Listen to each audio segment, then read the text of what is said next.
Hey everyone, it's Sean and Sean Moran here, and this is Saving Your Future channel based on my book, Saving Your Future. So today's topic is, can you get rich off of passive income? Well, my book's a perfect example here. So I wrote this book in 2013, and if I'm lucky, I probably sell 2 to 3 copies a month. So even if you make $5 a copy, which I don't, you're talking about $15, $20 a month. So sure, there are people that sell books that, make them plenty of money because they're a well-known entity. So, whether really, if you can get a book from me or Dave Ramsey, who are you buying a book from? Comment down below. I'd be interested to hear. I think I already know the answer, but go ahead. Whose book do you own currently? Mine or Dave Ramsey's? And maybe probably the same answer, but answer that below. I'd love to hear your answer there. So selling a book is definitely not a great way necessarily for the average person to make a lot of money. All right. Podcasting. Can you make some money podcasting? You certainly can. I have a podcast as well based on this book, Saving Your Future. A lot of the content that I share here, I also share on my podcast and on YouTube interchangeably, depending on where you're listening or watching this. And the reason why I do that is because it allows me to do one topic and then share it in multiple places. So, but again, in order to make money on YouTube, you need at least 1,000 subscribers and you need people watching your content. And that takes a while to build. And, by example, I've had this channel for a couple of years and, it hasn't really taken off. I let it go dormant so that's part of the reason why. But, essentially it takes time and it takes effort and money to make this happen. And spoiler alert, I'm going to tell you that everything and anything that you do takes time and effort in order to make money. So there's no such thing as free or easy or don't do anything passive income. If you disagree, let me know below, or tell me your way of making passive income where you're making tons of money and it's allowing you to just kind of sit back and do nothing. I think most of the people that are doing that or who are making that happen for them, those that are telling you, hey, watch my channel and I'll give you all these ways that you can make tons of money like I'm making tons of money. And then they'll rent a car and stand in front of a car, or maybe even go to a dealership and stand in front of it and pretend like they got billions of dollars. And that if you just follow what they're doing, you're going to make billions of dollars.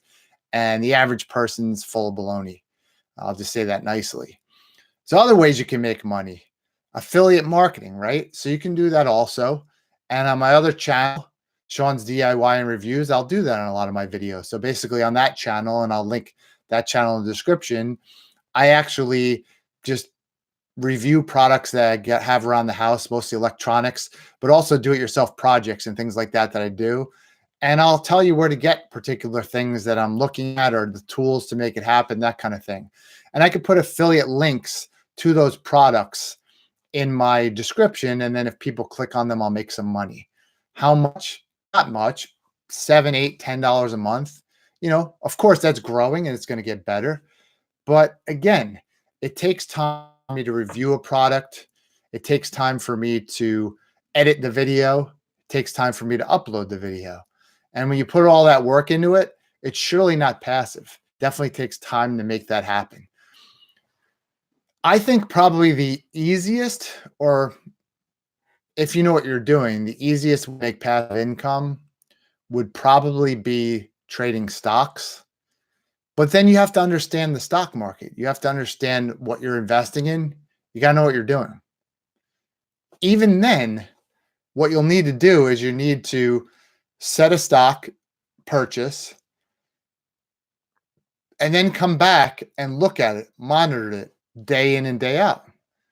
So you know that if the stock is at $5 a share, if it goes up to $6, $7, $8 a share, do I then want to stop myself from losing money by setting a sale if it goes down below, say, $6 a share? So if I bought it at 5, it's now up at 7, and I put a sale at 6 in case it goes down to that level, then I could probably set it, forget it, so to speak. But then I'll still want to monitor, because if it goes up to $9, $10, $11, do I then want to leave that sale At 6, I want to bump that up to 7, 8, or 9. So that again, if it goes down, it'll sell out of the position before it goes down too much and I get back to 5 or 4 or 3 and lose money. There's still a lot involved in that. And there's still risk involved, right? You're buying a stock today for $5. How do you know that tomorrow it doesn't go down to $4? Then if it does, do you turn around and sell that stock for $4 and take your loss? Or do you hold on to it hoping it goes up? Now, in some cases, if you hold on to it waiting for it to go up, it certainly does. You can look at history. For example, one of them a number of years ago was Bank of America. Another one off the top of my head was Morgan Stanley. They took a good hit about 8 or 10 years ago, probably about 10 or 11 years ago now during the last crash, but they've recovered significantly. So if you made an investment then and you held on to it, you had a nice return. Another stock that always does pretty with Johnson & Johnson. And if you bought that 10 years ago, it might have been around $50 a share. Now it's at 110, 115, somewhere around that. So, a little bit more expensive to get now. So again, stocks require you to, one, understand what you're buying, look at dividends, do some analysis, see where the stock is, and go back and look at some of my other podcast episodes and YouTube videos where I talk a little bit more about stock investing, how to invest long in a stock, that type of thing. What are other type of passive incomes? Real estate. Now, again, is that really easy to do? Maybe. You can buy real estate and then hire a management company to manage that property for you, but then you're giving away some of your profits. Or you can have that real estate and you can rent it out to people and actively manage it. So if you're actively managing it, someone calls you up in the middle of the night and says the sink's leaking, you got to run over there, or you got to call a plumber to take care of that. There's a lot of activity involved in that. Also, as a tax person, I can tell you there's passive activity loss rules that you want to take a look at. Are you completely passive to the point where if you were to lose money, you wouldn't necessarily be able to take full advantage of that because your loss is not really active. You're not an active participant in the business. That's something to consider as well. So all in all, I think most people are going to find that in order to really make money, you have to be involved in a business. You have to be involved in doing some kind of activity. You're going to be putting time in. And then over the course of time, hopefully, the amount of time and effort that you put in is going to be diminished. It's going to reduce from time to time or reduce significantly. But initially, you're going to put in a considerable amount of time and effort in order to build that income stream. And as I said, my book hasn't taken off. Maybe you guys will help change that. So if you're watching this, you're considering looking at my book, getting a copy of it, The Saving Your Future, a step-by-step guide to wealth development. I will also put my affiliate link in the description below if you want to get the book. So that might be something again, but I saw some other YouTube channel where they said, I wrote this book and I made tons of money.